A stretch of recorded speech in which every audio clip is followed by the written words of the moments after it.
Class 11 की chemistry को मैं आगे बढ़ाता हूँ।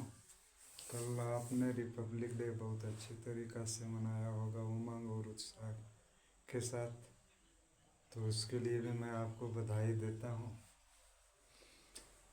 चलिए आज से फिर पढ़ाई लिखाई का कार्यक्रम शुरू किया जाए।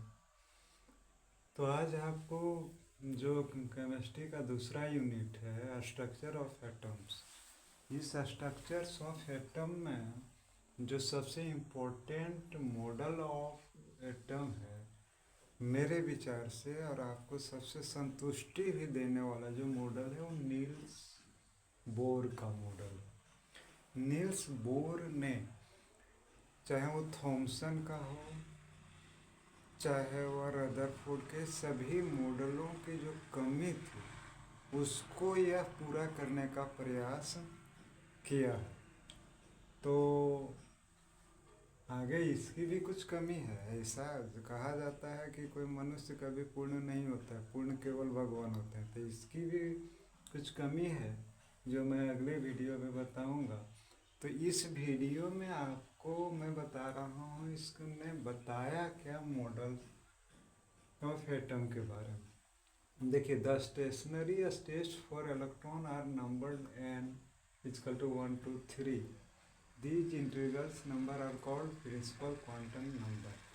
नील बोर ने बताया कि किसी परमाणु के अंदर न्यूक्लियस के चारों ओर जो इलेक्ट्रॉन घूमते हैं वो निश्चित कक्षाओं में घूमते हैं, स्थिर कक्षाओं में घूमते हैं। उनको हम नंबर्ड कर सकते हैं 1 2 3 इत्यादि। और इन कक्षाओं को हम लोग प्रिंसिपल क्वांटम नंबर कहते हैं। ठीक है, क्या कहते हैं? प्रिंसिपल क्वांटम नंबर कहते हैं इन इंटीग्रल्स को 1 2 3 इत्यादि को।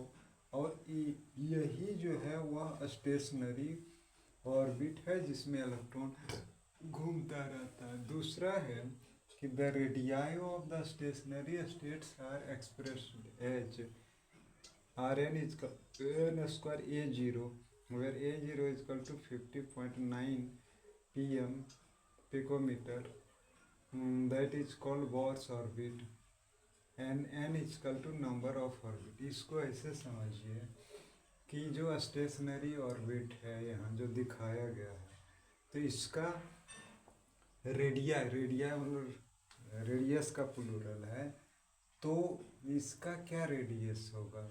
तो देखिए, ऑर्बिट का रेडियस जो मापा जाता है वो न्यूक्लियस से मापा जाता है। जैसे यहाँ के बीच की दूरी है, क्या हो, यहाँ से यहाँ तक का रेडियस, इसका यहाँ से यहाँ तक, इसका यहाँ से यहाँ तक। तो इसको ज्ञात करने के लिए, रेडियस या रेडियाई को ज्ञात करने के लिए एक फॉर्मूला दिया गया है, Rn equal to n square An।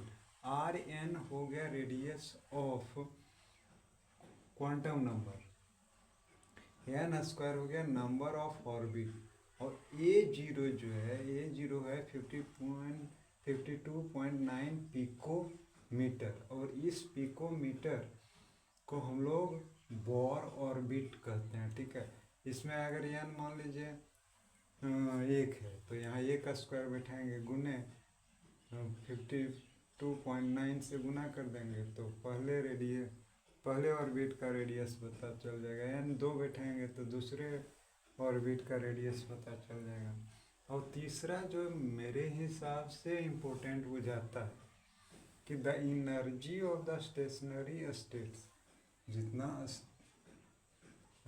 ये सब ऑर्बिट है इसका क्या एनर्जी होता है, किसमें कितना एनर्जी होता है, कैसे इलेक्ट्रॉन बाहर जाता है, कैसे आता है।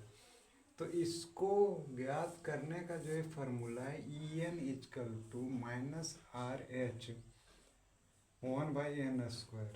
अगर n equal to 1 2 3, RH Rydberg constant equal to -2.18 into 10⁻⁻⁸ किसी कक्षा के ऊर्जा की मात्रा ज्ञात करने का यह सूत्र है। En यानी एनर्जी ऑफ ऑर्बिट, n का मतलब यहाँ तो क्वांटम बताया प्रिंसिपल क्वांटम नंबर। RH रीडबर्ग नामक एक केमिस्ट्री का महान वैज्ञानिक ने एक कांस्टेंट नियतांक दिया है जो है -2.18 गुने 10⁻⁻18 जूल है। और n तो हो गया नंबर ऑफ ऑर्बिट। मान लीजिए हमको पहले ऑर्बिट का निकालना है कि कितना एनर्जी होगा, तो ये तो फिक्स है, गुने 1/1 का स्क्वायर।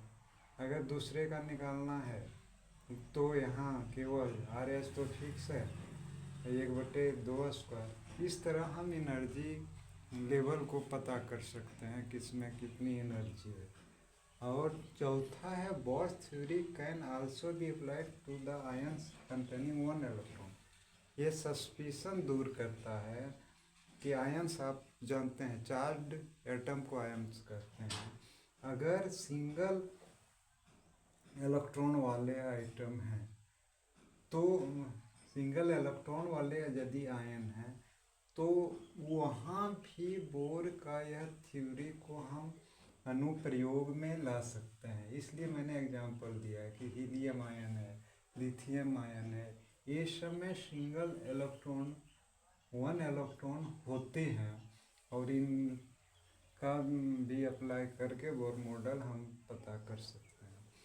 और पांचवा जो है कि it is also possible to calculate the velocities of electron moving in these orbit.